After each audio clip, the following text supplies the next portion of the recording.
വന്നു ചേരാൻ നമ്മെ അനുഗ്രഹിച്ച നമ്മുടെ കർത്താവിന് നമുക്ക് നന്ദി പറയാം. പരിശുദ്ധ അമ്മയോട് ചേർന്ന് നമുക്ക് തുടങ്ങാം. നന്ദി നിറഞ്ഞ മറിയമേ സ്വസ്തി, കർത്താവ് അങ്ങയുടെ കൂടെ സ്ത്രീകളിലും അനുഗ്രഹിക്കപ്പെട്ടവളാകുന്നു. അങ്ങയുടെ ഉദരത്തിൻ ഫലമായി യേശു അനുഗ്രഹിക്കപ്പെട്ടവനാകുന്നു.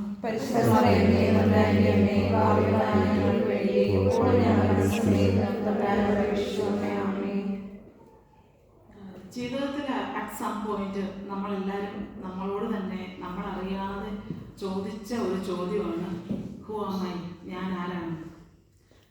പക്ഷെ പലപ്പോഴും ഇതിൻ്റെ ഉത്തരം കണ്ടെത്താൻ നമ്മൾ മെനക്കെടാറില്ല. മറിച്ച് നമ്മൾ ഈ ചോദ്യം ചോദിക്കാൻ ഇടയായ സാഹചര്യത്തെ അങ്ങ് ഡീല് ചെയ്ത് ജീവിതം മുന്നോട്ട് കൊണ്ടുപോവുകയാണ് പതിവ്. അപ്പം ഏതൊക്കെ സാഹചര്യത്തിലായിരിക്കും നമ്മൾ ഈ ചോദ്യം ചോദിച്ചിട്ടുണ്ടാകുക? തീർച്ചയായിട്ടും ഒറ്റപ്പെടലുകൾ ഉണ്ടായിരുന്ന സമയത്ത്, പിന്നെ നമ്മുടെ ഹാർഡ് വർക്കും നമ്മുടെ സത്യസന്ധതയും ആത്മാർത്ഥതയും മറ്റുള്ളവർ അക്നോളജ് ചെയ്യപ്പെടാതിരുന്ന സമയങ്ങളിൽ, പിന്നെ അപ്രതീക്ഷിതമായ സൗഭാഗ്യങ്ങൾ ഉണ്ടായപ്പോൾ, പിന്നെ താങ്ങാനാവാത്ത വേദനകളുടെ നടുവിലൂടെ നടന്നു നീങ്ങേണ്ടി വന്നപ്പോൾ, അജ്ഞതയുടെ കാലഘട്ടങ്ങളിൽ കൺഫ്യൂഷൻസ് ഉണ്ടായപ്പോൾ, പിന്നെ അങ്ങോട്ട് വലിയ ചലഞ്ചസുകളൊക്കെ അഭിമുഖീകരിക്കേണ്ടി വന്നപ്പോൾ എങ്ങോട്ട് പോകണമെന്ന് അറിയാതെ ജീവിതം വഴിമുട്ടി നിന്ന സന്ദർഭങ്ങളിൽ, ഇങ്ങനെ പല സാഹചര്യങ്ങളിലും നമ്മളറിയാതെ ഈ ചോദ്യം നമ്മുടെ ഉള്ളിൽ വന്നിട്ടുണ്ടാകും. ഇനി മുതിർന്നവർക്ക് മാത്രമല്ല, കുട്ടികളുടെ ഉള്ളിലും ഈ ചോദ്യം വന്നിട്ടുണ്ടാകാൻ സാധ്യതയുണ്ട്. എൻ്റെ ഉള്ളിൽ ആദ്യമായിട്ട് ഈ ചോദ്യം ഭൂമി വന്നത് എനിക്ക് ഏതാണ്ട് ഒരു 10-12 വയസ്സുള്ള സമയത്തായി. അന്ന് എൻ്റെ ചുറ്റുമുള്ള മുതിർന്നവർ എന്നോട് ഉപദേശിച്ചു, നീ ഇപ്പോൾ മുതിർന്ന കുട്ടിയായി, നിന്റെ കുട്ടികളെയൊക്കെ നിർത്തണം, കുറച്ചുകൂടെ പക്വതയും ശാലീനതയും നിറഞ്ഞൊരു പെരുമാറ്റമാണ് നിന്നിൽ നിന്ന് ഞങ്ങൾ പ്രതീക്ഷിക്കുന്നതൊക്കെ. ഈ ഉപദേശം ചെറുസാവഹിച്ച് ഞാൻ പിന്നീട് അങ്ങോട്ട് മുതിർന്നവരുമായിട്ട് ഇടപഴകാനും അവരുടെ കൂടെ കോൺവെർസേഷനിലൊക്കെ ഇൻവോൾവ് ആകാനും അവിടെ അഭിപ്രായങ്ങൾ പറയാനും ഒക്കെ തുടങ്ങി. അപ്പം ഇതേ ആൾക്കാർ തന്നെ വന്ന് എന്നോട് പറഞ്ഞു, കുട്ടികൾക്ക് എന്നാ മുതിർന്നവർ സംസാരിക്കുന്നിടത്ത് കാര്യം, കുട്ടികളുടെ നിലയ്ക്ക് നിന്നാൽ മതി. അപ്പം ഞാൻ എന്നോട് തന്നെ ചോദിച്ചു, അപ്പം ഞാൻ ആരാണ്? കുട്ടികളുടെ കൂടെ കൂടാനും വയ്യ, മുതിർന്നവരോട് കൂടാനും വയ്യ, അപ്പം പിന്നെ ഞാൻ ആരാണ്? അതിങ്ങനെ പിന്നീട് അങ്ങ് പല സന്ദർഭങ്ങളിലും ഈ ചോദ്യം അറിയാതെ ഭൂമി വന്നിട്ടുണ്ട്. അപ്പം ഈ ചോദ്യം ജീവിതത്തിൽ ഏത് കോണിൽ നിന്നാണ് നമ്മൾ ചോദിക്കുന്നതെങ്കിലും ഈ ചോദ്യം ആത്യന്തികമായിട്ട് ചെന്ന് തറയ്ക്കുന്നത് നമ്മുടെ ഐഡന്റിറ്റിയാണ്. അപ്പം നമ്മുടെ ഐഡന്റിറ്റിയെ കുറിച്ച് നമ്മളൊന്ന് ചിന്തിക്കുന്നത് നല്ലതായിരിക്കും. നമുക്ക് ആദ്യമായിട്ടൊരു ഐഡന്റിറ്റി കിട്ടുന്നത് നമ്മൾ ജനിച്ച കുടുംബത്തിൽ നിന്നാണ്. Child of sons of person from sons of family, അതാണ് നമ്മുടെ ആദ്യത്തെ ഐഡന്റിറ്റി. അത് കഴിഞ്ഞ് പിന്നെ നമ്മളുടെ എഡ്യൂക്കേഷൻ ഇൻസ്റ്റിറ്റ്യൂഷൻസ് തരുന്ന സ്റ്റുഡൻ്റ് എന്നുള്ളൊരു ഐഡന്റിറ്റി ഉണ്ട്. പിന്നെ നമ്മുടെ കരിയർ തരുന്ന പ്രൊഫഷണൽ ഐഡന്റിറ്റി ഉണ്ട്. പിന്നെ അങ്ങോട്ട് നോക്കുമ്പോൾ നമ്മുടെ മതം തരുന്ന ഒരു ഐഡന്റിറ്റി ഉണ്ട്. പിന്നെ നമ്മൾ ഏതെല്ലാം പ്രസ്ഥാനങ്ങളിൽ മെമ്പറായോ അവിടെ നിന്നെല്ലാം കിട്ടുന്ന ഓരോ ഐഡന്റിറ്റികൾ ജീവിതത്തിലുണ്ട്. ഇതൊക്കെ നമ്മുടെ ചോയ്സ് ആയിരുന്നോ അതോ നമുക്ക് ഗിവൺ ആയിരുന്നോ? നമ്മുടെ കുടുംബം നമ്മുടെ ചോയ്സ് അല്ലായിരുന്നു. നമ്മളോട് ആരോടും ചോദിച്ചിട്ടല്ല നമ്മൾ ഇരിക്കുന്ന ഫാമിലിയിൽ നമ്മൾ ജനിച്ചത്. അത് നമ്മുടെ ചോയ്സ് അല്ല. എന്നാൽ നേരെ മറിച്ച് നമ്മുടെ ഏത് സ്കൂളിൽ പോകണം, ഏത് കോഴ്സ് എടുക്കണം, ഏത് പ്രൊഫഷൻ പോകണം, ഇതൊക്കെ നമ്മുടെ ചോയ്സ് ആയിരുന്നു. എന്നാൽ റിലിജൻ തരുന്ന ഒരു ഐഡന്റിറ്റിയോ അത് നമ്മുടെ ചോയ്സ് ആണോ? ആണെന്ന് ചോദിച്ചാൽ അല്ല. കാരണം ഞാനൊരു ക്രിസ്ത്യാനിയായത് ഞാനൊരു ക്രിസ്ത്യ കുടുംബത്തിൽ ജനിച്ചതുകൊണ്ടാണ്. അപ്പോൾ അതെൻ്റെ ചോയ്സ് അല്ലായിരുന്നു. നീ അല്ലെന്ന് ചോദിച്ചാൽ ആണ്. കാരണം എനിക്ക് ഇത് വേണേലും ഉപേക്ഷിച്ച് പോയി മതം ഉപേക്ഷിച്ച് പോകാനുള്ള ഒരു സ്വാതന്ത്ര്യമുണ്ട്. എങ്കിലും ഞാൻ ഇവിടെ തന്നെ നിൽക്കുന്നുണ്ടെങ്കിൽ അതെൻ്റെ ചോയ്സാണ്. അപ്പം മതം ഒരേ സമയം തന്നെ നമ്മുടെ ചോയ്സ് ആണ് താനും, എന്നാൽ അല്ല താനും. അങ്ങനെ 2 ഡയമെൻഷൻ മതത്തിന് കിട്ടുന്നു. ഇനി നമ്മുടെ ഓരോ ഐഡന്റിറ്റികളും നമുക്ക് തരുന്ന ഡ്യൂറേഷൻ എങ്ങനെയാണെന്ന് നോക്കിയാൽ, നമ്മൾ ചൂസ് ചെയ്തിട്ടുള്ള ഐഡന്റിറ്റികളെല്ലാം ഒരു ഷോർട്ട് പീരീഡ് ഓഫ് ടൈം നമ്മളെ ഹോൾഡ് ചെയ്യുന്നുള്ളൂ. കാരണം നമ്മൾ ഒരു വിദ്യാഭ്യാസ കാലഘട്ടം കഴിയുമ്പോൾ സ്റ്റുഡൻ്റ് എന്നുള്ള ഐഡന്റിറ്റി തീരുന്നു. പിന്നെ പ്രൊഫഷണൽ ഐഡന്റിറ്റി ആണെങ്കിലും നമ്മളൊന്ന് ക്വാളിഫൈഡ് ആയതിനു ശേഷമാണ് നമുക്ക് കിട്ടുന്നത്. നമ്മൾ വൺസ് റിട്ടയർ ആകുമ്പോൾ തന്നെ അതിൻ്റെ പ്രസക്തി തീർന്നു. എന്നാൽ കുടുംബം അങ്ങനെയല്ല. കുടുംബം നമ്മുടെ ജന്മം മുതൽ മരണം വരെ നമ്മളോടുകൂടി ഉണ്ട്. Whether you like it or not, you cannot change. നമ്മുടെ പേരൻസിനെയും സിബ്ലിങ്സിനെയും നമ്മുടെ അങ്കിൾസ് ആൻഡ് ആൻറ്റീസ് ഒന്നും നമുക്ക് നമ്മുടെ ഇഷ്ടത്തിന് ചേഞ്ച് ചെയ്യാൻ പറ്റുന്നില്ല. അപ്പോൾ കുടുംബം തരുന്ന ഐഡന്റിറ്റി നമുക്ക് ലൈഫ് ലോങ് നമ്മുടെ കൂടെ നിൽക്കുന്ന ഒരു ഐഡന്റിറ്റിയാണ്. ഇനി നമ്മുടെ മതം തരുന്ന ഐഡന്റിറ്റിയോ അതിൻ്റെ ഡ്യൂറേഷൻ എന്തേലുമാണ്? അത് നമ്മുടെ ജന്മത്തിൽ തുടങ്ങുന്നതാണ്. വാക്യങ്ങളിലൂടെ കർത്താവ് പറയുന്നു, നിന്റെ അമ്മയുടെ ഉദരത്തിൽ നീ ഉരുവാകുന്നതിന് മുമ്പ് തന്നെ നിന്നെ ഞാൻ അറിഞ്ഞു. അപ്പോൾ അത് നമ്മുടെ ജന്മത്തിന് മുമ്പ് തന്നെ തുടങ്ങുന്ന ഒരു ഐഡന്റിറ്റിയാണ്. പിന്നെ ഇത് മരണത്തോടു കൂടി അവസാനിക്കുന്നതാണ്. നമുക്ക് നിത്യജീവനെ കുറിച്ചുള്ള ന്യൂമറസ് ബൈബിൾ കോട്ടുകൾ നമ്മൾ കേട്ടിട്ടുള്ളതാണ്, നമുക്ക് അറിവുള്ളതാണ്. സഭാപ്രസംഗം പറയുന്നു,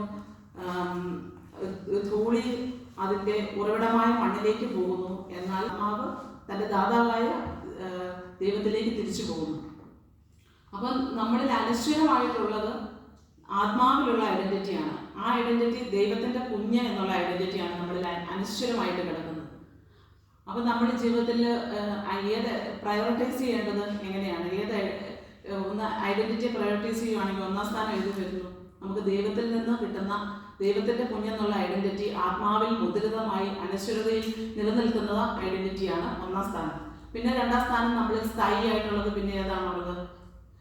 അത് കുടുംബം തരുന്ന ഐഡന്റിറ്റിയാണ് പിന്നെ രണ്ടാം സ്ഥാനം. അപ്പം ബാക്കിയുള്ള ഐഡന്റിറ്റികളൊക്കെ ഈ നമ്മളിൽ സ്ഥായി ആയിട്ടുള്ള ഈ ഒന്നും രണ്ടും ഐഡന്റിറ്റികളെ സപ്പോർട്ട് ചെയ്യാൻ വേണ്ടിയിട്ട്, അതിനെ മോടി പിടിപ്പിക്കാൻ വേണ്ടിയിട്ടായിട്ടുള്ള രീതിയിൽ നമ്മൾ പരിഗണിക്കുമ്പോഴാണ് നമുക്കൊരു വ്യക്തത ഉണ്ടാകുന്നത്. നമ്മൾ ആരാണെന്നുള്ളതിനെ കുറിച്ച് ഒരു വ്യക്തത ഉണ്ടാകുന്നത്. രണ്ടാം സ്ഥാനത്തുള്ള കുടുംബത്തെക്കുറിച്ച് നമ്മൾ നോക്കാം. ഈ കുടുംബം നമ്മളൊരു കുടുംബത്തിൽ ജനിച്ചു വളർന്നു കഴിയുമ്പോൾ ഈ കുടുംബത്തെക്കുറിച്ചുള്ള ഒരു ബേസിക് അറിവ് നമുക്കുണ്ടായിരിക്കണം. കാരണം നമ്മുടെ കുടുംബം എവിടെയാണ്, നമ്മുടെ ഫാമിലിയുടെ ബാക്ക്ഗ്രൗണ്ടുകളും ഒക്കെ ഒരു മിനി കുടുംബത്തിൻ്റെ ചരിത്രം നമ്മൾ പഠിച്ചിരിക്കേണ്ടത് അത്യാവശ്യമാണ്. കാരണം നമ്മുടെ മൺമറഞ്ഞു പോയ നമ്മുടെ പൂർവികര് അവർ നടന്നു നീങ്ങിയ നാൾവഴികൾ, അവരേറ്റെടുത്ത ത്യാഗങ്ങൾ, അവർ ഉയർത്തിപ്പിടിച്ച മൂല്യങ്ങൾ, അങ്ങനെയുള്ള പല കാര്യങ്ങളും നമ്മൾ അറിഞ്ഞിരിക്കുന്നത് നമ്മൾ ആരാണ് എന്ന് മനസ്സിലാക്കാൻ വേണ്ടിയിട്ട് നമ്മളെ സഹായിക്കും. ഒരുപക്ഷെ നമ്മൾ അവിടെ പല വീഴ്ചകൾ കണ്ടിരിക്കാം, പക്ഷെ അതൊക്കെ ലേണിംഗ് കർവായിട്ട് എടുക്കുന്നതും നമുക്ക് മനസ്സിലാവും. കാരണം അതിൻ്റെയൊക്കെ ഒരു ഫലമാണ് ഇന്ന് നാം ആയിരിക്കുന്ന ഒരവസ്ഥ.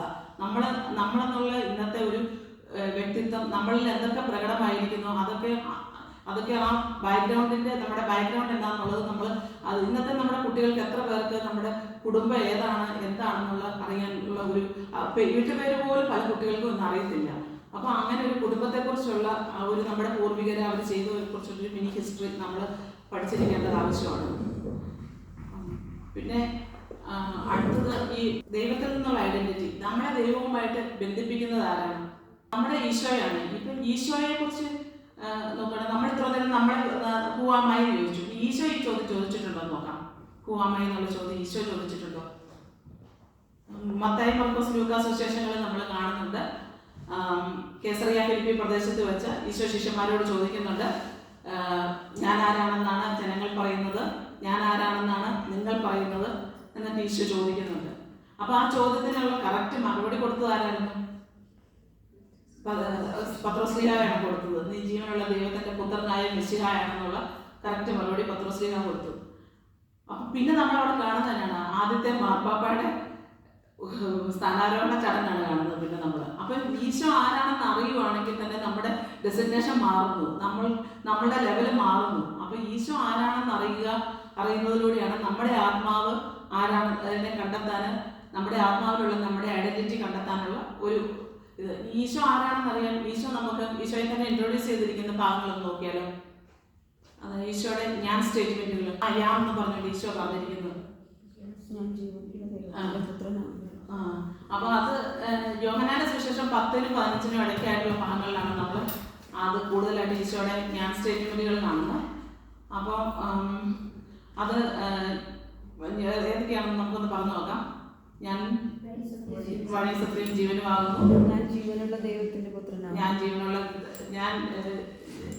ജീവന്റെ അപ്പമാകുന്നു, പിന്നെ ഞാൻ മുന്തിരിവള്ളിയും നിങ്ങൾ ശാഖകളുമാകുന്നു, പിന്നെ ഞാൻ ലോകത്തിന്റെ പ്രകാശമാകുന്നു, ഞാൻ നല്ല ഇടയനാകുന്നു, ഞാൻ ജീവന് പുനരുത്ഥാനമാകുന്നു, പിന്നെ ഞാൻ ആടുകൾക്കുള്ള വഴിയാകുന്നു, പിന്നെ ആടുകൾക്കുള്ള വാതിലാകുന്നു, പിന്നെ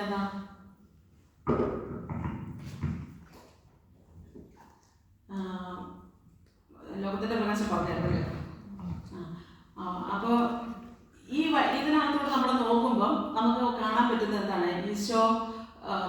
തന്റെ മഹത്വത്തിന്റെ പൂർണ്ണതയിൽ നമുക്ക് വെളിപ്പെടുത്തുന്നതായിട്ടാണ് ഈ ഈശോയുടെ ഈ ഇൻട്രഡക്ഷൻ സ്റ്റേറ്റ്മെന്റുകൾ, ഞാൻ സ്റ്റേറ്റ്മെന്റുകൾ കാണുമ്പോൾ മനസ്സിലാക്കുന്നത് അല്ല. കാരണം ഈശോയ്ക്ക് അറിയാം, ഈശോ അങ്ങനെ വെളിപ്പെടുത്തിയാൽ നമ്മുടെ കിളി പോകുമെന്ന് അറിയാം.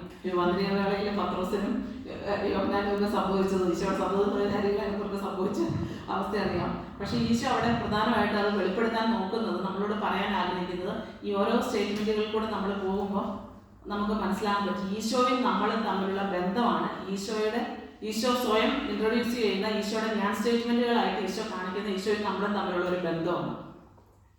അപ്പം ഈശോയുമായിട്ട് ബന്ധപ്പെട്ട് നിൽക്കുമ്പോൾ മാത്രം നമ്മുടെ ആത്മാവിന് എക്സിസ്റ്റൻസ് ഉള്ളൂ. നമ്മുടെ ആത്മാവിന്റെ ആ എസൻസ് നമുക്ക് ശരിക്കും മനസ്സിലാകുന്നത് ഈശോയും നമ്മളുമായിട്ട് ബന്ധപ്പെട്ട് നിൽക്കുന്ന സമയങ്ങളിലാണ് നമുക്ക് മനസ്സിലാകുന്നത്.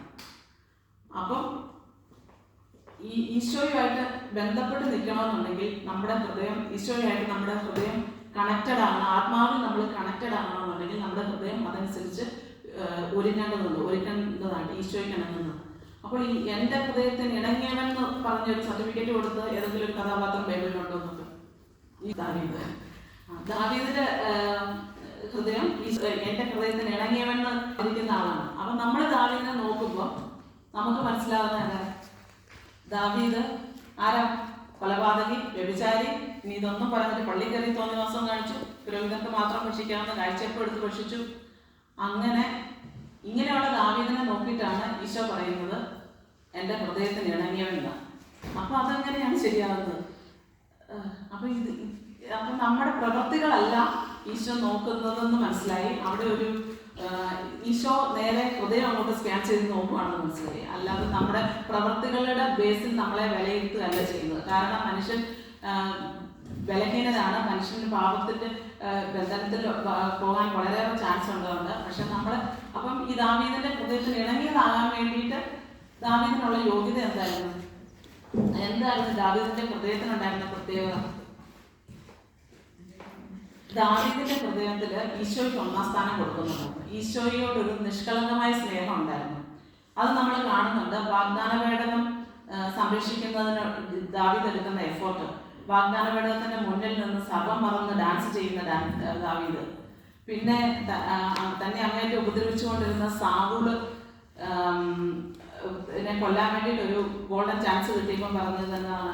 ഞാൻ എൻ്റെ കർത്താവിൻ്റെ അഭിഷിക്തനെതിരെ കൈകൾ ഉയർത്തില്ല എന്നാണ് പറഞ്ഞത്. അപ്പൊ ഇവിടെ എല്ലാം ദാവീദ് ദൈവത്തെ അങ്ങേയറ്റം സ്നേഹിക്കുകയും ദൈവത്തിന് ഒന്നാം സ്ഥാനം കൊടുക്കുകയും ചെയ്യുന്ന ഒരു മനസ്സ് ദാവീദിനുണ്ടായിരുന്നു. അതുപോലെ തന്നെയാണ് നമ്മൾ പത്രോസ്ലീഹായെ നോക്കുമ്പോൾ, പത്രോസ്ലീഹായ്ക്ക് ഈശോ ആരാണെന്നുള്ള ചോദ്യത്തിന് കറക്റ്റ് ഉത്തരം പറയാൻ പറ്റിയ രീതിയിൽ പത്രോസ്ലീഹായുടെ ഹൃദയത്തിലേക്ക് നോക്കുമ്പോൾ നമുക്കത് മനസ്സിലാക്കാൻ പറ്റും. ഈശോ കടലിന്റെ മുകളിലൂടെ നടന്നു വന്നപ്പോൾ ഒന്നും മുന്നും പിന്നും നോക്കാതെ എടുത്തു ചാടി. കാരണം ഈശോയുടെ മുന്നിൽ വരുമ്പോൾ പത്രോസ്ലീഹ അത്ര ഒരു നിഷ്കളങ്കമായ സ്നേഹം കർത്താവിനോട് ഉണ്ടായിരുന്നു. ആ നിഷ്കളങ്കതയാണ് പത്രോസ്ലീഹയുടെ ഒരു ക്യാരക്ടർ നമ്മൾ നോക്കുകയാണെങ്കിൽ ഒരു നിഷ്കളങ്കത നമുക്ക് ഫീൽ ചെയ്യുന്നുണ്ട്. ആ നിഷ്കളങ്ക സ്നേഹം ഈശോയ്ക്ക് ഒന്നാം സ്ഥാനം കൊടുക്കാനുള്ള ആ ഒരു മനോഭാവം, അതാണ് ആ ഹൃദയത്തിന് ഈശോയ്ക്ക് ഇണങ്ങിയ ഹൃദയമായിട്ട് വരാൻ വേണ്ടിയിട്ട് നമുക്ക് ഉണ്ടാകേണ്ട ഒരു ഇത്. അപ്പോൾ ഇനി നമ്മുടെ ഹൃദയം ഏത് സ്റ്റേജിലാണ് നിൽക്കുന്നത് നമുക്കൊന്ന് നോക്കിയാലോ. ഈശോയുടെ ഹൃദയത്തിന് ഇണങ്ങിയ ഹൃദയമായിട്ട് വരാനുള്ള ഒരു ലെവലിലോട്ടാണ് നമ്മുടെ ഹൃദയം നോക്കിയാലോ. ഒരു ടെസ്റ്റ് പോലെ നോക്കുവാണെങ്കിൽ നമുക്കിപ്പം നമ്മുടെ ഒരു ഫ്രണ്ട്സ് ആരെങ്കിലും ഫ്രണ്ട്സോ അല്ലെങ്കിൽ നമ്മൾ പരിചയമുള്ള ഒരാൾ വന്ന് നമ്മളോട് അവർക്ക് ഭയങ്കരമായിട്ടൊരു അപ്രതീക്ഷിത നേട്ടം ഉണ്ടായി, ലോട്ടറി അടിച്ചോ അല്ലെങ്കിൽ എന്തെങ്കിലും ഉള്ള ഭയങ്കര തുള്ളിച്ചാടി സന്തോഷത്തോടെ നമ്മളോട് വന്ന് അവരുടെ ആ സന്തോഷം പങ്കുവയ്ക്കുമ്പോൾ അവർക്കുണ്ടാകുന്ന അതേ ഇന്റൻസിറ്റിയിൽ അതേ ഇതിൽ നമ്മളുടെ ഹൃദയവും നമ്മൾ പോലും അറിയാതെ അങ്ങനെ തുള്ളിച്ചാടാനുള്ള അത്രയോ സന്തോഷം വരുന്നുണ്ടോ അതൊരു ചോദ്യത്തിലാണ് വരുന്നത്. അത് നോക്കുക. പിന്നെ അല്ലെങ്കിൽ ആ ആളിന് എന്തെങ്കിലും ഒരു വിഷമം ഉണ്ടായി, താങ്ങാനാത്തൊരു വേദന, എന്തെങ്കിലും ഒരു ദുരന്തം ഉണ്ടായിട്ട് ഭയങ്കര ദുഃഖത്തിൽ പൊട്ടിക്കരഞ്ഞുകൊണ്ട് വന്ന് ആ ദുഃഖം നമ്മളോട് ഷെയർ ചെയ്യുമ്പോൾ നമ്മൾ പോലും അറിയാതെ നമ്മുടെ ഹൃദയത്തിൽ അതേ ഇന്റൻസിറ്റിയിൽ വിഷമം വരുന്നുണ്ടോ അതോ അത്യാവശ്യമായിരുന്നു ഇച്ചിരി അഹങ്കാരം കൂടുതലായിരുന്നു എന്നാണ് തോന്നുന്നത്. അപ്പൊ ഇതില് കരയുന്നവരോടൊപ്പം നമ്മൾ പോലും അറിയാം, നമ്മൾ എഫോർട്ട് ഇട്ടുകൊണ്ട് ബോധപൂർവ്വമാകരുത്, നമ്മൾ പോലും അറിയാതെ നമ്മുടെ ഹൃദയത്തിൽ വരുന്ന ഒരു വികാരമാണ്. അതാണ് ഈശോ നോക്കുന്നത്. അപ്പൊ അങ്ങനെയുള്ള വികാരം അത് നമ്മൾ പോലും അറിയാതെ വരുന്ന അതേ ഇൻറ്റൻസിറ്റിയിൽ കരയുന്നവരുടെ കൂട്ടത്തിൽ കരയാനും ചിരിക്കുന്നവരുടെ കൂട്ടത്തിൽ അതേ ഇൻറ്റൻസിറ്റിയിൽ നമ്മൾ പോലും അറിയാതെ അങ്ങനെ ചിരിക്കാനും ഉള്ള കഴിവ് നമുക്കുണ്ടെങ്കിൽ എസ് ആണ് ഉത്തരവെങ്കിൽ ഓൾമോസ്റ്റ് കർത്താവിനടങ്ങിയ ഹൃദയമായി. പിന്നെ ജസ്റ്റ് നമ്മൾ ട്യൂൺ ചെയ്ത് എടുത്താൽ മതി. ഇനി നോയാണ് ഉത്തരവെങ്കിൽ നമ്മൾ തന്നെ എഫോർട്ട് ഇട്ട് ചെയ്യാൻ പോകരുത്. നമ്മൾ തന്നെ എഫോർട്ട് ഇട്ട് എന്നാൽ ഇച്ചിരി നമ്മൾ തന്നെ എഫോർട്ട് ഇട്ട് നല്ലതാകാൻ വേണ്ടിയിട്ട് നമ്മുടെ സ്വന്തം എഫോർട്ടിൽ പോകുന്നു കഴിഞ്ഞാൽ അത് വർക്കൗട്ട് ആകത്തില്ല. കാരണം കർത്താവിൻ്റെ സിസ്റ്റം അങ്ങനെയല്ല വർക്ക് ചെയ്യുന്നത്. അപ്പോൾ ആ സാഹചര്യം, കാരണം ഇത് ഇൻവോളണ്ടറി ആയിട്ട് ആത്മാവിൽ വരേണ്ടതാണ്. അപ്പോൾ ഇത് നമ്മൾ ചെയ്യേണ്ടത് നമ്മൾ ആ ഒന്നാം സ്ഥാനം കർത്താവിന് കൊടുക്കുന്ന ആ ലെവലിലോട്ട് വരണം. അത് മനസ്സിലാക്കാൻ ഇത് സങ്കല്പമാണ്, നമ്മുടെ സങ്കല്പമാണ്. ഞാൻ മരിച്ചു പോയെന്ന് വിചാരിക്കാം, ഞാൻ മരിച്ച സ്വർഗത്തിലോട്ട് പോവാണ്.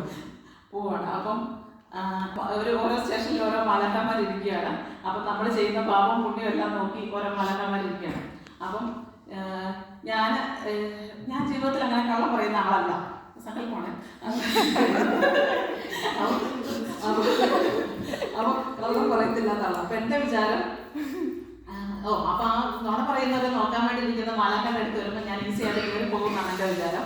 കാരണം ഞാൻ കള്ളമൊന്നും പറഞ്ഞിട്ടില്ലല്ലോ. അപ്പം അങ്ങനെ വിചാരിച്ചുകൊണ്ട് ഞാൻ അവിടെ ചെല്ലുവാണ്. അപ്പം ചെന്ന് കഴിഞ്ഞപ്പോൾ മാലാഖയോട് ഞാൻ നല്ല കോൺഫിഡൻസിലോട്ട് പോവുകയാണ്. മാലാഖ ഇപ്പം എന്നെ അങ്ങോട്ട് കയറ്റി വിടുന്നുള്ള കോൺഫിഡൻസിലൊക്കെ ചെല്ലുകയാണ്. അപ്പോഴത്തേനും മാലാഖ നോക്കിയിട്ട് ഞങ്ങളോട് മാറി നിൽക്കുകയും പറഞ്ഞു. അപ്പോൾ ഇതെന്തൊരു കളിയാണ്. അത് കഴിഞ്ഞപ്പോൾ ഞാൻ നോക്കിപ്പോണ്ട് വേറൊരു ചേച്ചി, എനിക്കറിയാം ചേച്ചി ജീവിതത്തിൽ കള്ളം പറഞ്ഞിട്ടുള്ള ചേച്ചിയാണെന്ന് എനിക്കറിയാം. എന്നിട്ട് നോക്കിപ്പോണ്ട് ആ ചേച്ചിയുടെ അടുത്ത് മാലാഖ ഉണ്ട്, ആ നിങ്ങൾ പൊക്കോന്ന് പറഞ്ഞ് ചേച്ചിയും വിടുന്നു. ഞാൻ ഇതെല്ലാം കളിയാണ്, ഒരു തെളിവ് താ മാലാഖ, ഞാൻ കള്ളം പറഞ്ഞതിന് ഒരു തെളിവ് തരാമോ? ഇതില്ലല്ലോ. എന്നിട്ട് ആ ചേച്ചി കള്ളം പറഞ്ഞാൽ എനിക്ക് അറിയാമല്ലോ, എന്നിട്ട് എന്നെ ഇങ്ങനത്തെ പരിപാടി കാണിക്കുന്നത് ഞാനിങ്ങനെ മാലാഖയോട് സഹിക്കുകയാണ്. അപ്പം സംഭവം എന്താണെന്ന് ചോദിച്ചു കഴിഞ്ഞാൽ ഞാൻ കള്ളം പറഞ്ഞിട്ടില്ല ജീവിതത്തിൽ, സത്യമാണ്. പക്ഷേ ഞാൻ എന്തുകൊണ്ടാണ് കള്ളം പറയാതിരുന്നതെന്നറിയും? കാരണം ഒന്നാമത്തെ കാര്യം, എനിക്ക് കള്ളം പറഞ്ഞ് ഫലിപ്പിക്കാൻ അറിയത്തില്ല. കാരണം ഞാൻ കള്ളം പറഞ്ഞ് വരുമ്പോൾ തന്നെ കേൾക്കുന്നവർക്ക് മനസ്സിലാവും ഇത് കള്ളമാണ്. അന്നേരം അവരെന്നെ കൈയോടെ പിടിക്കും. അപ്പം പിന്നെ എനിക്ക് കള്ളം പറിച്ച് നടക്കുകയല്ല. അപ്പം അങ്ങനെ 2 പ്രാവശ്യം പൊളിഞ്ഞു. പിന്നെ വേറൊരു കാര്യം, കള്ളം പറയുന്നവർക്ക് അപാര മെമ്മറി, ഷാർപ്പ് മെമ്മറി വേണം. കാരണം പറയുന്ന കള്ളങ്ങളെല്ലാം കൃത്യമായിട്ട് ഓർത്തിരിക്കണം. ആരോട് എപ്പോൾ എവിടെ വെച്ച് പറഞ്ഞതെല്ലാം കൃത്യമായിട്ട് ഓർത്തിരിക്കണം. അപ്പം എനിക്ക് ഇന്നത്തെ കാര്യം നാളെ ചോദിച്ചാൽ മറന്നു പോകുന്ന ഓർമ്മയുള്ളൂ എനിക്ക്. അപ്പം ഇത് കൃത്യമായിട്ട് ഓർത്തിരുന്നില്ലെങ്കിൽ പിന്നെ ഇത് വർക്കൗട്ട് ആകത്തില്ല. അപ്പം ഞാൻ ഓർത്തു ഇത് എന്നെ കൂടെ കൂട്ടിയാൽ കൂടുന്ന കാര്യമില്ല. ഈ സേഫ് സൈഡ് ഞാൻ കള്ളപ്പറച്ചിൽ വേണ്ടാന്ന് വെച്ചു. അപ്പം എൻ്റെ സേഫ്റ്റിക്ക് വേണ്ടിയിട്ടാണ് ഞാൻ കള്ളപ്പറച്ചിൽ വേണ്ടില്ല. പിന്നെ അങ്ങോട്ടുള്ള എൻ്റെ ജീവിതത്തിലൊക്കെ കള്ളം പറയുന്നവരെ കാണുമ്പോൾ അത്യാവശ്യം പുച്ഛം ഉണ്ടായിരുന്നു. നിങ്ങളൊക്കെ ഭാവികൾ കള്ളം പറഞ്ഞിട്ട് നടക്കണമല്ലോന്നൊക്കെയുള്ള അത്യാവശ്യം പുച്ഛം എനിക്കുണ്ടായിരുന്നു. അങ്ങനെയൊക്കെ ഞാൻ ഇതെല്ലാം സങ്കല്പകഥകളാണ് കേട്ടോ, അല്ല സത്യം മാത്രം ഞാൻ പറഞ്ഞു. അപ്പോൾ അങ്ങനെ ഇരിക്കുമായിരുന്നു. അപ്പോൾ ആ സ്ഥാനത്ത് അങ്ങനെയായിരുന്നു എൻ്റെ ജീവിതം. എൻ്റെ കള്ളം പറഞ്ഞില്ല എന്നുള്ള എൻ്റെ സ്റ്റാറ്റസ് ഉണ്ടായിരുന്നു. അപ്പോൾ ആ സ്ഥാനത്ത് ആ മറ്റേ ചേച്ചി എന്താണെന്ന് ചോദിച്ചാൽ, ചേച്ചി സാഹചര്യങ്ങളുടെ സമ്മർദ്ദം മൂലമാണ് ഇടയ്ക്കൊക്കെ കള്ളം പറഞ്ഞത്. കള്ളം പറഞ്ഞു കഴിഞ്ഞപ്പോൾ ഓരോ പ്രാവശ്യം കള്ളം പറഞ്ഞപ്പോഴും ചേച്ചി ഞാൻ കള്ളം പറഞ്ഞതിൻ്റെ കർത്താവിനെ വേദനിപ്പിച്ചല്ലോ എന്നുള്ള വിഷമം വന്ന് ആ ചേച്ചിക്ക് പശ്ചാത്തലിച്ച് ആ ചേച്ചി പോയി കുമ്പസാരിച്ച് പാവമോചനം കിട്ടി. ചേച്ചി ക്ലിയറായി, ചേച്ചി കയറിപ്പോയി. അപ്പൊ ഈ കള്ളം ജീവിതകാലം മുഴുവൻ കള്ളം പറയാതിരുന്ന ഞാൻ. അപ്പൊ അങ്ങനെ അപ്പൊ ഇങ്ങനെയാണ് സിസ്റ്റം ഇതാകുന്നത്. അപ്പൊ അതുകൊണ്ട് നമ്മൾ എഫോർട്ട് ഇട്ട് നമ്മളൊരു കാര്യം ചെയ്തിട്ട് ഞാൻ ആ പുണ്യം ചെയ്തു, ഞാൻ പ്രാർത്ഥിച്ചു, ഞാൻ ദാനധർമ്മം ചെയ്തു, ഞാൻ ആ പുണ്യപ്രവൃത്തി ചെയ്തു എന്നുള്ളത് നമ്മുടെ എഫോർട്ടിൽ നമ്മൾ ചെയ്തത് ഇട്ടുകൊണ്ട് നടന്നിട്ട് അതനുസരിച്ച് കർത്താവ് നമ്മളെ മാർക്കിടുന്നു ചിന്തിക്കുന്നത് പ്രധാനമായിട്ടുള്ള ഒരു കാര്യമാണ്. പിന്നെ അപ്പം നമുക്ക് ഈ കർത്താവിൽ നിന്ന് ഈ അനുഗ്രഹം, അതായത് നമ്മൾക്ക് തന്നെ നന്നാകാൻ പറ്റുമോ ഇല്ലേ എന്നുള്ളത് നമ്മളല്ല, കർത്താവ് നമുക്ക് അതിനുള്ള കൃപ തരുന്നതാണ്. അപ്പം കർത്താവിനോട് തന്നെ നേരിട്ട് ഏറ്റു പറയുക, എൻ്റെ അവസ്ഥ ഇതാണെന്ന് ആദ്യം മനസ്സിലാക്കി, ഏതവസ്ഥയാണോ നമ്മളത് മനസ്സിലാക്കി കഴിഞ്ഞിട്ട് ആ അവസ്ഥ ഇതാണ് എൻ്റെ അവസ്ഥ, എനിക്ക് നന്നാകണമെന്നുണ്ട്, പക്ഷേ ഇന്ന കാര്യങ്ങൾ നടക്കുന്ന എനിക്ക് പറ്റുന്നില്ല, നീ ഒന്നും സഹായിക്കും, നീ ഇല്ലാതെ എനിക്ക് ചെയ്യാൻ പറ്റത്തില്ല, ഇങ്ങനെ പറഞ്ഞ് പ്രാർത്ഥിക്കുക. പിന്നെ എപ്പോഴും നമ്മൾ ശരീരത്തിൽ നമുക്ക് കർത്താവിന് ഒന്നാം സ്ഥാനം കൊടുത്തു കഴിഞ്ഞാൽ, അല്ലാതെ നമുക്ക് ആത്മാവുമായിട്ട് കണക്റ്റഡ് ആകാൻ പറ്റുള്ളൂ.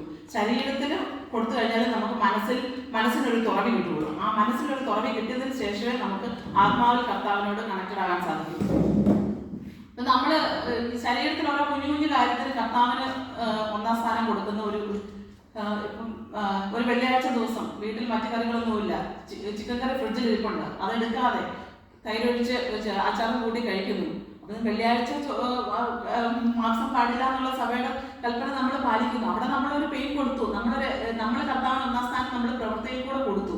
അപ്പം അതുപോലെ തന്നെ നമ്മൾ ഫ്രണ്ട്സിൻ്റെ കൂടെ ഔട്ടിന് പോകുന്നു. സൺഡേ ആണ്, സൺഡേ നമുക്ക് കുർബാനയ്ക്ക് പോകാൻ പറ്റുന്നില്ല. നമ്മുടെ കൂടെയുള്ള നമ്മുടെ ഫ്രണ്ട്സിനൊന്നും പള്ളിയിൽ പോകാനൊന്നും വലിയ താല്പര്യമുള്ളവരുമല്ല. അപ്പം അപ്പം എന്നാ ചെയ്യുന്നു, നമ്മൾ എവിടെ വേണമെങ്കിലും നമ്മൾ പോവാം. അവിടെ നിയറസ്റ്റ് കാത്തലിക് ചർച്ച് എന്ന് പറഞ്ഞ് അടിച്ചു കഴിഞ്ഞാൽ നമുക്ക് കിട്ടും. നമുക്ക് പള്ളിയിൽ പോയി 2 മണിക്കൂർ നേരമുള്ളൂ, പോയി വരിക. അത് കഴിഞ്ഞ് അവരുടെ കൂടെ വന്ന് ജോയിൻ ചെയ്യാമല്ലോ, നമ്മൾ എവിടെയാണെന്നുള്ളത് നോക്കി ജോയിൻ ചെയ്യാമല്ലോ. അങ്ങനെ അപ്പോൾ അവിടെ നമ്മളൊരു മെസ്സേജ് കൊടുക്കുവാണ്, നമ്മൾ സാക്ഷികളാകാൻ വേണ്ടിയിട്ട് നിങ്ങൾ എൻ്റെ സാക്ഷികളായിരിക്കണമെന്ന് ആണ് കർത്താവ് നമ്മളോട് പറഞ്ഞിരിക്കുന്നത്. സ്വർഗ്ഗാരോഹണത്തിന് മുമ്പുള്ള അവസാനത്തെ നമ്മളോട് സംസാരത്തിൽ തമ്പുരാൻ പറഞ്ഞ കാര്യം അതാണ്, അവസാനം പറഞ്ഞ കാര്യമാണ്. അപ്പോൾ അതിന് നമ്മൾ വില കൊടുത്ത് നമ്മൾ ഇങ്ങനെയുള്ള കുഞ്ഞു കുഞ്ഞു പ്രവർത്തികൾ വഴി ജീവിതത്തിൽ നമ്മൾ സാക്ഷ്യം കൊടുക്കുകയാണ് ചെയ്യുന്നത്. നമ്മൾ പോലും അറിയാതെ നമുക്ക് സാക്ഷ്യം കൊടുക്കാവുന്ന രീതിയിൽ നമ്മൾ അങ്ങനെ ശരീരത്തിൽ കുറച്ച് എഫോർട്ട് നമ്മൾ എടുത്തു കഴിയുമ്പം നമുക്ക് മനസ്സിന് കുറച്ചുകൂടി ഒരു തുറവി കിട്ടും. മനസ്സിൽ അതായത് ഒരു നിസ്വാർത്ഥമായിട്ട് നമുക്ക് ഇടപെടാനും പെരുമാറാനും ഒരു ചെറിയൊരു തുറവി കിട്ടും. അത് കഴിയുമ്പോൾ നമുക്ക് ആത്മാവിൽ നമ്മൾ കണക്റ്റഡ് ആകുന്നു.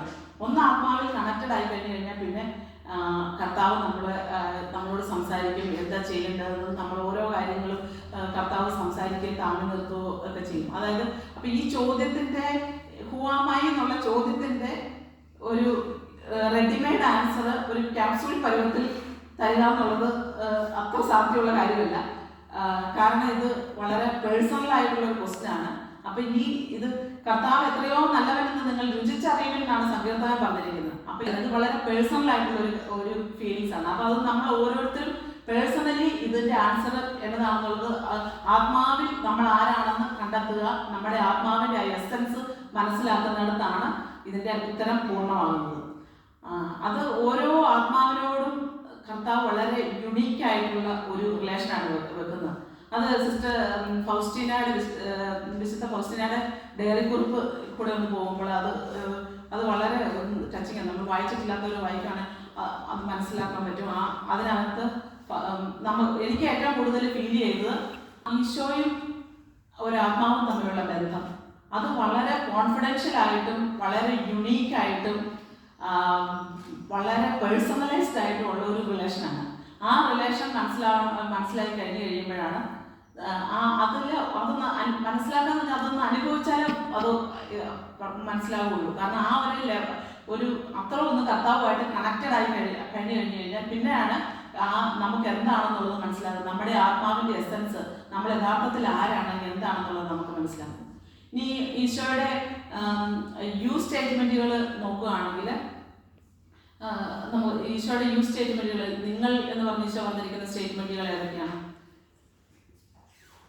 നിങ്ങൾ ഭൂമിയുടെ ഉപ്പാണ്, നിങ്ങൾ ലോകത്തിന് വെളിച്ചമാണ്, പിന്നെ ഞാൻ മുന്തിരിവള്ളി നിങ്ങൾ ശാഖകളുമാണെന്ന് പറഞ്ഞിട്ടുണ്ട്. പിന്നെ അതിലുണ്ടോ? ഞാനൊന്നും വലിയ റെഫർ ചെയ്താതെ കൂടുതൽ അറിയത്തില്ല.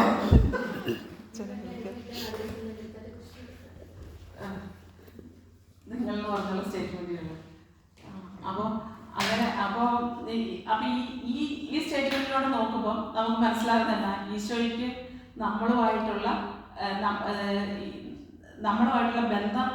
ബന്ധത്തിലായി കഴിയുമ്പോൾ നമ്മളിൽ ഉണ്ടാകുന്ന ഫലങ്ങളാണ്. ലോകത്തിന്റെ പ്രകാശമായ ഈശോയെ കണ്ട നമ്മൾ ഭൂമിയുടെ വെളിച്ചമായി മാറുന്നു.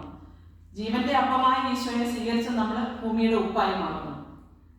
ഈശോ ആകുന്ന മുന്തിരിവള്ളിയോട് ചേർന്ന് നിൽക്കുമ്പോൾ നമ്മൾ നല്ല ഫലങ്ങൾ പുറപ്പെടുവിക്കുന്ന ശാഖയായിട്ട് മാറും. അങ്ങനെ പുറപ്പെടുവിക്കുന്ന ഫലങ്ങളാകണം നമ്മളിൽ ഉണ്ടാകുന്ന നന്മ പ്രവൃത്തികൾ. അങ്ങനെ നമ്മളിലുണ്ടാകുന്ന പുണ്യപ്രവർത്തികൾ എന്തൊക്കെ പോസിറ്റീവായിട്ടുള്ളത് നമുക്ക് വരുന്നോ അതെല്ലാം ഈ ഫലത്തിൽ നിന്ന് വരുന്നതാണ്. അല്ലാതെ നമ്മൾ എഫോർട്ട് ഇട്ടിട്ട് വരുന്നതാണ്. അങ്ങനെ വരുമ്പോഴാണ് അത് പൂർണ്ണതയിലെത്തുന്നത്. അപ്പോൾ ഈ വഴിയിലേക്ക് നമ്മളെ നയിക്കുന്നതാണ് നമ്മുടെ സഭാ മാതാവ്. നമ്മുടെ ഈ ഈശോയിലേക്ക് നമ്മളെ ഒത്തുചേർക്കാൻ വേണ്ടിയിട്ട് ഒന്നിച്ച് ചേർക്കാൻ വേണ്ടിയിട്ട് മക്കളെ ഒരുക്കിക്കൊണ്ടിരിക്കുന്നതാണ് സഭാ മാതാവ്. അപ്പോഴാണ് നമുക്ക് സഭയോട് ചേർന്ന് നിൽക്കാനും സഭയെ സ്നേഹിക്കാനും ഒക്കെ ഒരു വരം കിട്ടുന്നത്. പിന്നെ നമ്മളിപ്പോൾ നമ്മൾ പറഞ്ഞു നമ്മുടെ ഐഡന്റിറ്റി മനസ്സിലാക്കാൻ വേണ്ടി നമ്മുടെ കുടുംബത്തെക്കുറിച്ചുള്ള ഒരു മിനി ഹിസ്റ്ററി നമ്മൾ മനസ്സിലാക്കണമെന്ന് പറഞ്ഞു. അതുപോലെ തന്നെ നമ്മുടെ സഭയെക്കുറിച്ചുള്ള ഒരു ചെറിയ അറിവ് നമുക്ക് ഒരു ബോധ്യം നമുക്ക് ഉണ്ടാകേണ്ടത് ആവശ്യമാണ്. കാരണം ഈ ബോധ്യങ്ങൾ ഇന്നത്തെ കാലത്ത് ധാരാളം അബദ്ധ സിദ്ധാന്തങ്ങളും തെറ്റായ നെഗറ്റീവ്സും എല്ലാം ഉള്ള ഒരു കാലഘട്ടത്തിൽ നമ്മൾ വഴിതെറ്റി പോകാതിരിക്കണമെന്നുണ്ടെങ്കിൽ സഭയെക്കുറിച്ചും ബൈബിളിനെ കുറിച്ചും ഒക്കെയുള്ള പ്രത്യേകിച്ച് നമ്മുടെ പാരമ്പര്യത്തെക്കുറിച്ചുള്ള അറിവ് വളരെയേറെ അത്യാവശ്യമാണ്. കാരണം നമ്മൾ ഏറ്റവും കൂടുതൽ ക്രിട്ടിസൈസ് ചെയ്യുന്നത് നമ്മുടെ പാരമ്പര്യത്തിനെ പറഞ്ഞുകൊണ്ടാണ്. അപ്പോൾ അതിനെക്കുറിച്ചുള്ള ഒരു ബോധ്യം നമുക്ക് ഈ കാലഘട്ടത്തിൽ വളരെയേറെ അത്യാവശ്യമാണ്. കാരണം നമ്മുടെ എതിർവശത്ത് വരുന്നവരുടെ ആ കോൺഫിഡൻസ് കാണുമ്പോൾ നമുക്കറിയത്തില്ലെങ്കിൽ അവർ പറയുന്നതാണ് ശരി, നമ്മൾ ഓട്ടോമാറ്റിക്കലി ചിന്തിച്ചു പോകും. അപ്പം സഭയുടെ യഥാർത്ഥ ടീച്ചിങ് ആ സഭയുടെ ഔദ്യോഗിക പോർട്ടലുകളിൽ നിന്ന് തന്നെ എടുത്ത ഓരോ വിഷയങ്ങളെ കുറിച്ചും ഉള്ള അറിവ് നമ്മൾ ഉണ്ടാക്കിയെടുക്കേണ്ടത് വളരെയേറെ ആവശ്യമാണ്. അപ്പം ഈ ഒരു കാര്യത്തിലേക്ക് നോക്കുമ്പോഴത്തേനും അതിനുവേണ്ടി നമ്മളിപ്പം നമ്മൾ ഈ അമ്മയോടൊപ്പം പരിപാടി നിങ്ങൾ നേരത്തെ വന്നിട്ടില്ലാത്തവർക്കാണ് നമ്മൾ ഓരോ പ്രാവശ്യവും ഇങ്ങനെ നമുക്ക് എന്തെങ്കിലും സഭ സംബന്ധിച്ചോ അല്ലെങ്കിൽ ബൈബിള് സംബന്ധിച്ചോ ഒക്കെ എന്തെങ്കിലും ഡൗട്ടുകൾ നിങ്ങൾക്ക് ഉണ്ടെങ്കിൽ ഇപ്പം ഞങ്ങളിങ്ങനെ പേപ്പറുകൾ ഇവിടെ വെച്ചിട്ടുണ്ടല്ലോ, ആ പേപ്പറുകളിലൊക്കെ എഴുതണം. ഞങ്ങൾക്ക് എല്ലാ ചോദ്യത്തിനും ആൻസർ പറയാനൊന്നും അറിയത്തില്ല, പക്ഷെ നമുക്ക് റെഫർ ചെയ്ത് പിന്നെയുള്ള സെക്ഷനുകളിൽ ഏതെങ്കിലും സെക്ഷനുകളിലൊക്കെ അതിൻ്റെ ഉത്തരങ്ങളൊക്കെ കണ്ടുപിടിക്കാൻ വേണ്ടിയിട്ടൊക്കെ നമ്മൾ നോക്കുന്നുണ്ട്. നമുക്ക് എന്നിട്ട് പിന്നെ നമ്മൾ ഓരോ ഏതെങ്കിലും സെക്ഷനിൽ കുറേ ക്വസ്റ്റ്യൻസ് ഒക്കെ ആയി കഴിയുമ്പോൾ ഒരു Q&A സെക്ഷൻ നടത്തി നമ്മളതിൻ്റെ ആൻസറുകളൊക്കെ നോക്കുന്ന രീതിയിൽ നോക്കുന്നുണ്ട്. പക്ഷേ കഴിഞ്ഞ പ്രാവശ്യം നമുക്ക് ക്വസ്റ്റ്യൻസ് ഒന്നും കിട്ടാത്തതുകൊണ്ടാണ് ഈ പ്രാവശ്യം നമ്മൾ Q&A സെക്ഷൻ ഒന്നും വെക്കാത്തത്. നമ്മുടെ സഭയെന്ന് പറഞ്ഞു കഴിഞ്ഞാൽ ആദ്യകാല ക്രൈസ്തവ സമൂഹത്തിലെ ക്രിസ്ത്യാനികൾ, ഞാനൊരു ദിവസം ബൈബിൾ വായിച്ചപ്പം ലേഖനമാണ് അപ്പോസ്തല പ്രവർത്തനമാണെന്ന് ഞാൻ ഓർക്കുന്നില്ല, ഏതോ ഒരിടത്ത് വായിച്ചപ്പം നസ്രായ ക്രൈസ്തവരെ പരാമർശിക്കുന്നിടത്ത് നസ്രായ എന്ന് പറഞ്ഞിട്ട് ഒരു വേർഡ് കണ്ടു. അപ്പം ഞാൻ ഓർത്തു ഇത് തന്നെയല്ലേ നമ്മളെ വിളിക്കുന്നത് ഇന്ന് ലോകത്ത്. അപ്പം ആദ്യമേ ക്രൈസ്തവരെ വിളിച്ചുകൊണ്ടിരുന്ന പേരായിരുന്നു നസ്രായ എന്നുള്ളത്. അത് ഇന്നും ആ പേരിൽ അറിയപ്പെടുന്ന എല്ലാ സഭകളും നശിച്ചു. അവസാനമായി തമ്പുരാൻ കരുതി വെച്ചിരുന്ന ഒരു പച്ചത്തുരുത്ത് പോലെയുള്ളതാണ് കേരള സഭ. അപ്പോൾ ഈ കേരള സഭ അതിൻ്റെ തനിമ നിലനിർത്തേണ്ടതിൻ്റെ ആവശ്യവും ഒക്കെ നമ്മൾ മനസ്സിലാക്കണം. അതുകൊണ്ടാണ് ഇത് നശിക്കാൻ വേണ്ടിയിട്ട് ഇതിനുള്ളിൽ തന്നെ കിടന്ന് ശിഥിലീകരണ പ്രവർത്തനങ്ങൾ ഒത്തിരിയേറെ നടക്കുന്നത്. അപ്പോൾ ഇതിനെക്കുറിച്ചുള്ള ഒരു ശരിയായ ബോധ്യവും നമ്മുടെ പാരമ്പര്യങ്ങളെ സംരക്ഷിക്കേണ്ടതിനെ കുറിച്ചുമൊക്കെ നമ്മൾ അറിയണം. അതിനെക്കുറിച്ചൊക്കെ നമ്മുടെ അച്ഛൻ നമുക്ക് എടുക്കുന്നതായിരിക്കും. ഈ പശ്ചാത്താപം കിട്ടിയാലേ നമുക്ക് ഈ തെറ്റേത് ശരിയേതെന്ന് വരാനും അതിനുള്ള കൃപ നമുക്ക് കിട്ടുകയുള്ളൂ. അതാണ് നമ്മൾ കണ്ട ബൈബിളിലെ ഏറ്റവും കൂടുതൽ നമ്മൾ കണ്ട ഇപ്പം നമ്മൾ സംസാരിച്ച് കണ്ടു നിർത്തിയ ദാവീദും പത്രോസും അവരുടെ പാപബോധം പശ്ചാത്താപം ബൈബിളിൽ ഏറ്റവും മനോഹരമായിട്ട് പറഞ്ഞിരിക്കുന്ന പാപബോധവും പശ്ചാത്താപം ദാവീദിന്റെയും പത്രോസിന്റെയും പശ്ചാത്താപമാണ് നമ്മൾ ഏറ്റവും കൂടുതൽ ശ്രദ്ധിക്കുന്നത്. അപ്പോൾ അതിലേക്ക് വരുമ്പോഴാണ് നമുക്ക് ഒരു പരിശുദ്ധാത്മാവിന്റെ ജ്ഞാനം കിട്ടുന്നത്, തെറ്റേത് ശരിയേത് എന്നുള്ളത്. കാരണം ഇന്നത്തെ സമൂഹം എല്ലാത്തിനും നോർമലൈസ് ചെയ്യുന്ന ഒരു സിസ്റ്റമാണ്. എല്ലാം പോസിറ്റീവായിട്ടേ പറയാവുന്നതാണ് ഇന്നത്തെ ഒരു ഒന്നും നെഗറ്റീവ് പറയാൻ പാടില്ല. അങ്ങനത്തെ ഒരു മനോഭാവമാണ് നമ്മളെ ഷുഗർ കോട്ടഡ് ആയിട്ട് എന്തോ നല്ലതാണെന്നുള്ള രീതിയിൽ നമ്മളെ അടിച്ചേൽപ്പിക്കുന്നത്. ഇങ്ങനെ ഞാൻ ചിലപ്പോൾ ചിന്തിക്കാറുണ്ട്, നമ്മുടെ ഈ കാലത്തുകാലം നമ്മുടെ കയ്യിലെങ്ങാനുമാണ് സുവിശേഷം എഴുതാൻ ഏൽപ്പിച്ചിരുന്നെങ്കിൽ നമ്മൾ എഴുതുന്നത് ഒരിക്കലും പത്രോസ്ലീഹ ഗുരുവിനെ തള്ളിപ്പറഞ്ഞ ഭാഗം നമ്മൾ എഴുതുകയില്ല. അയ്യോ അടുത്ത മാപ്പാപ്പയല്ലേ തള്ളിപ്പറഞ്ഞ കാര്യം എഴുതി കഴിഞ്ഞാൽ ഭയങ്കര മോശമാട്ടോ എന്ന് നമ്മളത് എഴുതുകയില്ല. പിന്നെ നമ്മൾ പൗലോസ്ലീഹ സഭയെ പീഡിപ്പിച്ചിരുന്നു എന്നുള്ള കാര്യം അത് നമ്മൾ എഴുതുകയില്ല. അയ്യോ ഇത്രയും ലേഖനങ്ങൾ എഴുതി പൗലോസ്ലീഹ നേരത്തെ സഭയെ പീഡിപ്പിച്ചതെന്നൊക്കെ ആൾക്കാർ അറിഞ്ഞു കഴിഞ്ഞ് കഴിഞ്ഞാൽ മോശമല്ലേ. പിന്നെ പിള്ളേർ പൗലോസ്ലീഹയുടെ ലേഖനം പോലെ പിള്ളേർ പിന്നെ വായിക്കുമോ, അയ്യോ അതൊന്നും എഴുതണ്ടാന്ന് നമ്മൾ പറയും. പിന്നെ മത്തായിയുടെ സുവിശേഷത്തിലാണെങ്കിൽ മത്തായിയുടെ വീട്ടിൽ ഈശോ വന്ന കാര്യം ജസ്റ്റ് അങ്ങ് പറഞ്ഞു പോയേക്കും, ഒരു കയ്പുമില്ലാതെ. അത് വായിക്കുമ്പോൾ നമുക്ക് തോന്നുന്നു ഇങ്ങനെ വീട്ടിൽ തന്നെയാണോ ഈശോ ചെന്നതെന്ന്. കാരണം ഒന്നും പറഞ്ഞിട്ടില്ല. നമ്മളെങ്ങാനും ആണെങ്കിലും അത് 2 അധ്യായത്തിലുള്ള സ്കോപ്പ് അവിടെ തന്നെ ഉണ്ടാക്കിയതായിരുന്നു. ഈശോയ്ക്ക് എങ്ങനെയായിരുന്നു എന്നുള്ളത്. അപ്പൊ ഇതാണ് ഈ കാര്യങ്ങളെ വളച്ചൊടിക്കാനും, അതായത് ഉള്ളതിനെ ഉള്ളതായിട്ട് കണ്ട് അതിലെ തള്ളതിൻ്റെ തള്ളാനും കൊള്ളതിൻ്റെ കൊള്ളാനും നമ്മൾ ആത്മാവിലായി കഴിയുമ്പോൾ നമുക്ക് മറ്റുള്ളവരോടുള്ള കമ്മിറ്റ്മെന്റ് മറ്റുള്ളവരുടെ ആത്മാവിനെ രക്ഷിക്കുക എന്നുള്ളത് മാത്രമാണ്. അപ്പോൾ മറ്റൊരാളുടെ ആത്മാവിനെ രക്ഷിക്കുക എന്നുള്ള കമ്മിറ്റ്മെന്റ് ഉള്ളപ്പം നമ്മൾ ഒരിക്കലും അവരിൽ എന്തെങ്കിലും അവർക്ക് ആ ആത്മാവിന്റെ രക്ഷയ്ക്കനുസരിച്ച രീതിയിലേ പറയുള്ളൂ. അല്ലാതെ സുഖിപ്പിക്കലും സോമ്പടിയിലും പരിപാടി പിന്നെ അങ്ങനത്തെ ഒരു മനോഭാവത്തിൽ ഇപ്പം എല്ലാം ഈ പോസിറ്റീവായിട്ട് കാണണം, നെഗറ്റീവ് പറയരുതെന്നുള്ള ആ ഒരു അവസ്ഥയിൽ നമ്മൾ മാറും. പിന്നെ ഈ AI യുഗത്തിന് ഇപ്പം നമ്മുടെ റീസെന്റ് നമ്മുടെ മാർപ്പാപ്പയുടെ നമ്മുടെ ലിയോ 14 മാർപ്പാപ്പയുടെ പ്രഥമ ചാക്രിക ലേഖനം ഈ കഴിഞ്ഞ മെയ് 25-15 റിലീസായത്. അപ്പൊ അത് മാഗ്നിഫിക്ക ഹ്യൂമാനിറ്റോസ് എന്ന് പറഞ്ഞ ചാക്രിക ലേഖനം അത് AI കുറിച്ചുള്ള AI യൂസിനെ കുറിച്ചുള്ള ഒരു ദിശാബോധം നമുക്ക് തരുന്നതാണ്. അതിന് വരും ദിവസങ്ങളിൽ നമുക്ക് എങ്ങനെയാണ് ഈ AI യുഗത്തിൽ ജീവിക്കേണ്ടത് എന്നുള്ളതിനുള്ളൊരു ദിശാബോധം തരുന്ന ചാക്രിക ലേഖനം മാർപ്പാപ്പ പുറപ്പെടുവിച്ചിട്ടുണ്ട്. അത് കൂടുതൽ അതിനെക്കുറിച്ച് അറിയാനും അതിൻ്റെ കാര്യങ്ങൾ ഡിസ്കഷനിലൊക്കെ പോകാനും അങ്ങനെ നമ്മൾ നേരായ വഴിയിലൂടെ വരാൻ വേണ്ടിയിട്ട് നമുക്ക് പരിശ്രമിക്കാവുന്നതാണ്. ഇത് ലയോ 13 മാർപ്പാപ്പയുടെ വിശ്വപ്രസിദ്ധമായ നൊവേലും എന്ന ചാക്രിക ലേഖനത്തിനെ അനുസ്മരിപ്പിക്കുന്ന രീതിയിലാണ് ഇതിപ്പോൾ വന്നിരിക്കുന്നത്. അപ്പൊ ഇത് തീർച്ചയായിട്ടും സഭയിലും സമൂഹത്തിലും ഒരു വലിയ വിപ്ലവം തരുന്ന ഒരു ചാക്രിക ലേഖനമാണ്. ഓക്കെ, എല്ലാവർക്കും താങ്ക് യു. ഇനി അടുത്ത ക്വസ്റ്റിലേക്ക് പോവാം. ഡിസ്കഷനിൽ കൂടെയൊക്കെ കുറച്ചുകൂടെ കുറെ കാര്യങ്ങളെ കുറിച്ച് അപ്പൊ ആ ഒരു ജിജ്ഞാസ നിങ്ങൾ ഉണ്ടാക്കുക എന്നുള്ളത് മാത്രം ഇന്ന് ഞാൻ ചിന്തിച്ചിട്ടുണ്ടായിരുന്നുള്ളൂ മൊത്തത്തിൽ. അല്ലാതെ കൂടുതൽ ആൻസറുകൾ പറയുക എന്നുള്ളതല്ലായിരുന്നു. അപ്പൊ ഐഡന്റിറ്റിയുടെ കാര്യം പറയുകയാണെങ്കിൽ നമുക്ക് നിലപാടുകളുള്ളവരാകുക എന്നുള്ളതാണ് ഒരു കാര്യം. ഈ നിലപാട് വേണമെങ്കിൽ നമ്മുടെ നിലപാട് നമ്മൾ ഉറച്ചു നിൽക്കണമെന്നുണ്ടെങ്കിൽ നമുക്ക് തീർച്ചയായിട്ടും പരിശുദ്ധാത്മാവിന്റെ ധൈര്യം വേണം. ധൈര്യം ഉണ്ടെങ്കിലേ പറ്റുള്ളൂ. അതിനൊരു പരിശുദ്ധാത്മാവിന്റെ വെളിവ് വേണം. നമുക്ക് നിലപാടുകളുള്ള പിന്നെ ഇപ്പം നമ്മൾ വേറൊരു പോയിന്റ് ആഡ് ചെയ്യാനുള്ളത് നമ്മുടെ കുടുംബത്തിൽ പറഞ്ഞപ്പോൾ ഞാൻ വിട്ടുപോയൊരു കാര്യമാണ്. ഇന്ന് കുടുംബ ബന്ധത്തിലേക്ക് കടന്നു വരാൻ മടിച്ചു നിൽക്കുന്ന ഒരു യൂത്തിനെയാണ് നമ്മൾ കാണുന്നത്. അത് ഇന്നത്തെ ഒരു ട്രെൻഡായി മാറിയിരിക്കുകയാണ്. അതായത് ഗെറ്റിംഗ് മാരീഡ് എന്ന് പറഞ്ഞു കഴിഞ്ഞാൽ അതൊക്കെ എന്തോ ഒരു പഠിച്ച കാര്യമാണെന്നുള്ള രീതിയിൽ അതെന്തോ ഒരു അബ്നോർമൽ ആയിട്ടുള്ള രീതിയിലാണ് അവരത് ഇന്നത്തെ ലോകം അങ്ങനെയാണ് പഠിപ്പിക്കുന്നത് അതൊക്കെ. അപ്പൊ ഈ നമ്മൾ ഈ കുടുംബ ബന്ധത്തിന്റെ മാരീഡ് ലൈഫ് ഒരു കുഞ്ഞിനെ ചെറുപ്പത്തിൽ തന്നെ നമ്മളിപ്പം ഒത്തിരി പ്രൊഫഷണൽ ഓറിയന്റഡ് ആകുന്നു, കരിയർ ഓറിയന്റഡ് ആകുന്നു. അപ്പൊ കുഞ്ഞുങ്ങൾ ചെറുപ്പം മുതലേ കാണുന്ന അതാണ്. അപ്പൊ അവർ ഫാമിലിയെ സൈഡിലോട്ട് ചെയ്യുവാണ്. അപ്പൊ ഈ കുടുംബത്തിൽ നിന്നുള്ള ആ സ്ഥായിയെ സപ്പോർട്ട് ചെയ്യാൻ വേണ്ടിയിട്ടാണ് കരിയറും വേണ്ടത്. ആ കാര്യത്തിലൊക്കെ പണ്ടുള്ള കാരണന്മാര് അവരുടെയൊക്കെ ചില ഡയലോഗുകളുണ്ട്. ഈ പിള്ളേരെ നോക്കിക്കൊണ്ട് പറയുന്നത്, ഓരോ കൊച്ചിനെ നോക്കിക്കൊണ്ട് പറയുന്നത്, നിന്റെ ഒരു കുഞ്ഞിക്കാല് കണ്ടിട്ട് എനിക്ക് കണ്ണടച്ചാൽ മതി, നിന്റെ കല്യാണത്തിന്റെ ഒരു പിടി കഴിച്ച് ഉണ്ടിട്ട് മതി, അങ്ങനെ നിന്നെ ഒന്ന് വിവാഹാവസ്ഥത്തിൽ കാണാൻ ഞാൻ കാത്തിരിക്കുന്നു. അങ്ങനത്തെ ഓരോ ഡയലോഗുകളൊക്കെ പണ്ടത്തെ അപ്പൂപ്പനമ്മമാര് പറയുമായിരുന്നു.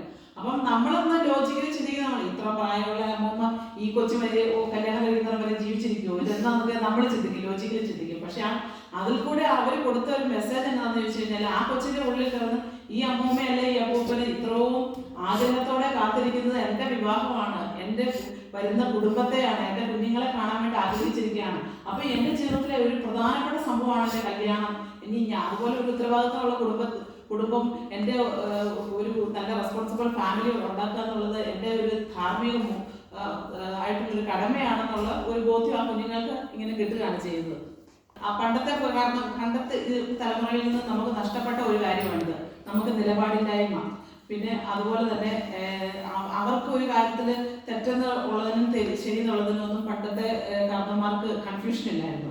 കാരണം അവര് ആ ഒരു പാരമ്പര്യം, കുടുംബത്തിൽ നിന്നുള്ള ഒരു പാരമ്പര്യം ആ സംസ്കാരത്തിൽ നിന്ന് നമുക്ക് അവർക്ക് കിട്ടുമായിരുന്നു. കാരണം ആ കുടുംബങ്ങൾ ഉയർത്തിപ്പിടിക്കുന്ന ചില മൂല്യങ്ങളുണ്ടായിരുന്നു. ആ മൂല്യങ്ങൾ വെച്ച് അവർക്ക് അറിയാമായിരുന്നു. അതുകൊണ്ടാണ് നമ്മൾ ഈ അറിയാൻ വേണ്ടിയിട്ടുള്ള ഒരു ജിജ്ഞാസ, നമ്മുടെ ബേസിക് ആയിട്ടുള്ള ഐഡന്റിറ്റി അത് അറിയാൻ വേണ്ടിയിട്ടുള്ള ഒരു താല്പര്യം നമ്മൾ കാണിക്കണം എന്ന് പറയുന്നത്. പ്രത്യേകിച്ച് നമ്മുടെ സഭയിലേക്ക് വരുമ്പോൾ സഭയെക്കുറിച്ച് അറിയാനും ക്രിസ്തുവിനെ കുറിച്ച് അറിയാനും ഒക്കെ ഉള്ള ഒരു ആശ വരേണ്ടത് ഇവിടെയാണ്. അങ്ങനെ വരുമ്പോഴാണ് നമുക്കതിലേക്ക് വരാൻ പറ്റുന്നത്. അപ്പം നമ്മുടെ സീറോ മലബാർ സഭയുടെ അംഗങ്ങളായിരിക്കുന്ന നമ്മളെ സംബന്ധിച്ചിടത്തോളം നമുക്ക് ലോകത്ത് മറ്റാർക്കും ഇല്ലാത്ത ഒരു പാരമ്പര്യമുണ്ട്. അപ്പൊ അത് നമ്മുടെ പാരമ്പര്യം, അത് എനിക്ക് അഭിമാനമുണ്ട്. എൻ്റെ സഭയുടെ പാരമ്പര്യവും എൻ്റെ കുടുംബത്തിന്റെ പാരമ്പര്യം, എൻ്റെ രാജ്യത്തിന്റെ പാരമ്പര്യം, ഇങ്ങനെയുള്ള പാരമ്പര്യങ്ങളിലെല്ലാം ഞാൻ അഭിമാനമുള്ളതാണ്. അപ്പൊ അതിനെക്കുറിച്ചുള്ള ബോധം വേണം, ബോധ്യങ്ങൾ ഉണ്ടാകണം. അല്ലെങ്കിൽ ഇന്നത്തെ കാലത്ത് നമ്മൾ ഈസി ആയിട്ട് വഴിതെറ്റി പോകാനുള്ള സാധ്യതയുണ്ട്. ഇങ്ങനെയുള്ള പല കാര്യങ്ങളെ ഉള്ള ബോധ്യങ്ങൾ നിങ്ങളെല്ലാവരും അത് നന്നായിട്ട് ചെയ്തിട്ടുണ്ടോ, വളരെ താങ്ക്സ്. അപ്പൊ ഇനി നമ്മുടെ സഭയെക്കുറിച്ചും who are we, why am a Syro Malabar Syrian Christian എന്നാണ് നമ്മുടെ അച്ഛൻ സംസാരിക്കുന്നത്.